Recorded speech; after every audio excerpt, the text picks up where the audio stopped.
What's up, y'all? Boss Saves. Welcome to another video. The last movie review kind of thing I did was very successful, at least from my perspective. I enjoyed making it, and that's really all that matters. So I'm gonna do another one. This one is going to be about Boba Fett. Now, before I get into it, I highly encourage you to please go back and watch Boba Fett. It gives you some context as to what issue I had with it I'm going to be talking about today, because I want to preface it by saying I did very much enjoy it. I love Boba Fett the character, all of the individual characters I loved. I only had one complaint, and that single issue affected how I viewed everything else.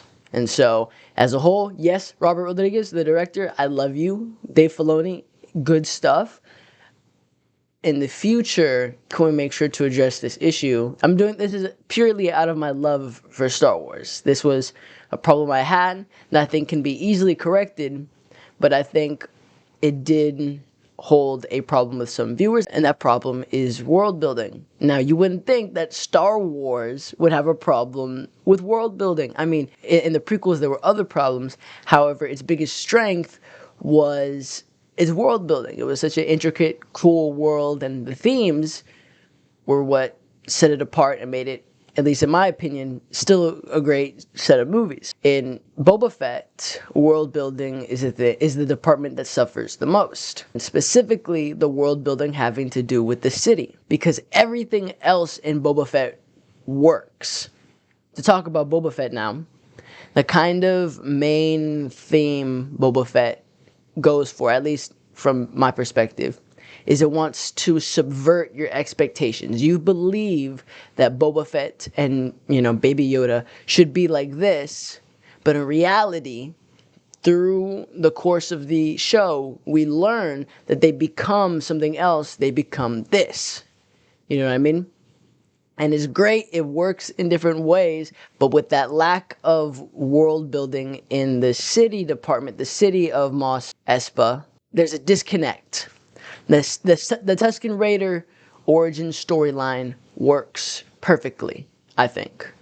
It definitely helps show the emotional growth of Boba Fett. I would have added some more cold-blooded stuff prior to his full integration to the Tusken Raider pact, like maybe the Rodian that called him a Sleemo. I think he should have attacked him or something at some point. Like, dude, are you kidding me? Like, what's wrong with you? I think that would have been not only a good starting point to this is how Boba Fett is right now, before this journey takes him to reach emotional clarity. Because without that belief, what is Boba Fett like? He's the same throughout most of the show. He's, calm, collected, very nice and loving version of Boba Fett. And while that isn't a bad version, we need a transition so that we not only buy his development, and it isn't just he always was kind of like that, but we're told that he's different now. I think they could have improved it in that department. And now back to the city. After the Tusken Raider thing, Boba Fett goes to the city. He becomes the new daimyo. He's the godfather of his city. Why does he care about his city? It's his city. That's the only real answer we get. There are 4 ways that we get to see what the city is like, and I don't think any of them are adequate enough. The first way is Boba Fett is walking through his own city. Nothing happens. Everything is in the background. It's only Boba Fett walking in the middle of this very large street. There's no connection, People at the end of the show go and wave to him. They bring him some fruit, you know what I mean? But that's it. He's disconnected from it, but somehow also not. We, the audience, are disconnected from it because we don't understand. We don't have a reason to believe in the importance of that city, and we don't buy him loving it as much as he claims to. It doesn't make sense. We're not given a reason to believe him. The second way we see the city is the Twi'lek who ran that higher class bar area thing. I didn't think there was anything wrong with her scenes. I think she killed it. I think she's awesome. I think that it was a very cool setting. What does a high class, regal, civil area in Tatooine look like? I thought that part was successful. No complaints there. And especially when they got bombed, I did care about that. But it was already destroyed after that. We needed the basis of the city in order to feel emotionally involved. The third way was with the mob bosses. Boba Fett, he convenes a meeting among the mob bosses in the middle of the show in order to say, hey, look, if you're not going to, help me, please just don't work against me. And so every single one of them ends up working against him in the end, but that's it. We don't see what it's like to, be one of their soldiers, their henchmen. We don't see anything from their perspective. It's all, I'm Boba Fett. You are at my table. Oh my gosh, there's a rancor underneath. That part was cool.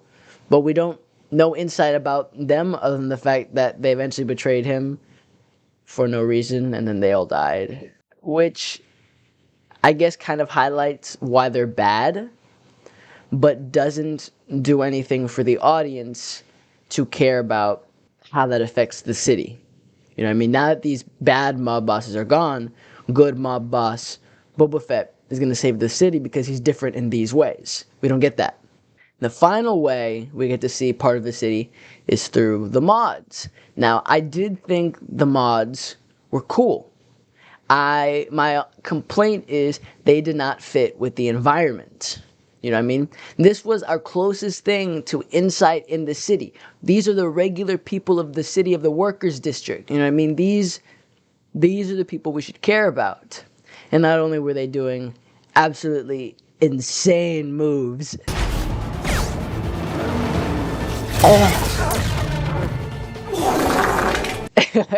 Insane spin moves to defend their boss. But they don't fit the planet. We're on a desert planet. Everything is brown, beige, and coarse. Everything is scraps and spare parts. Mando, who isn't even, the show isn't even about him, builds a ship out of scrap parts in Tatooine. That's perfect. That fits the thing. These mods are custom new parts, you know what I mean? Shiny, sleek, whatever. And that's cool, not in this setting. Put them on Coruscant. Give them their own individual thing where they will be able to shine within their environment. Here, it doesn't make sense. It's toys is what it's marketing for. And, I get that's the point. I don't, go sell your toys. You're hurting the audience, my connection to the city because of that.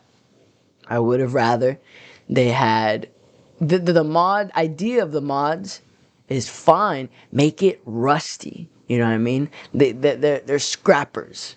They work with the Jawas as well, kind of thing. So that Jawa Mandalorian thing wasn't just isolated. It was a common thing that the people of Tatooine were doing. You know what I mean? Renting scrap or finding scrap through the use of these Jawas to modify themselves. You know what I mean? It became an art because it's that much harder and it's not just, new parts, shiny, sleek, beautiful machinery kind of thing.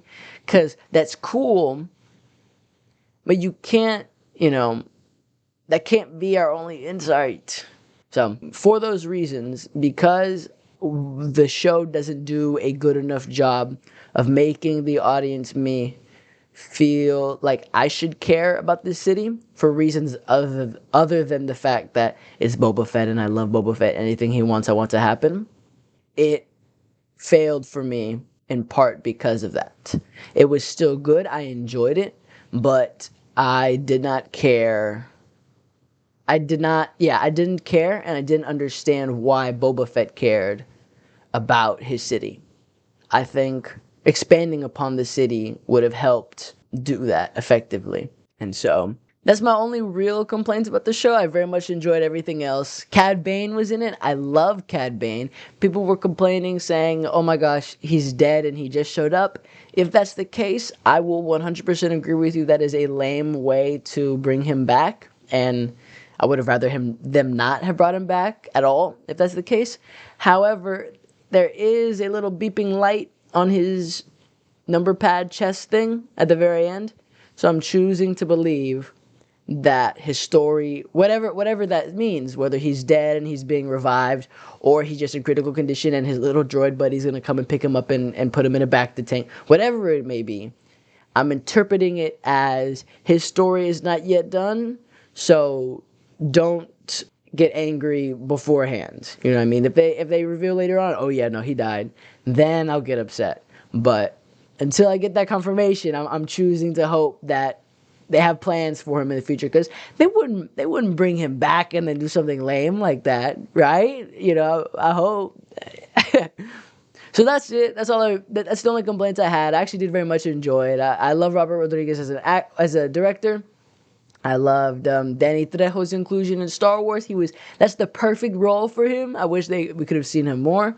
I thought Boba Fett riding the Rancor was great. I get that there are some plot holes, but this is Star Wars, you know what I mean? I'm cool with it. If I could change one thing though, I would change the city.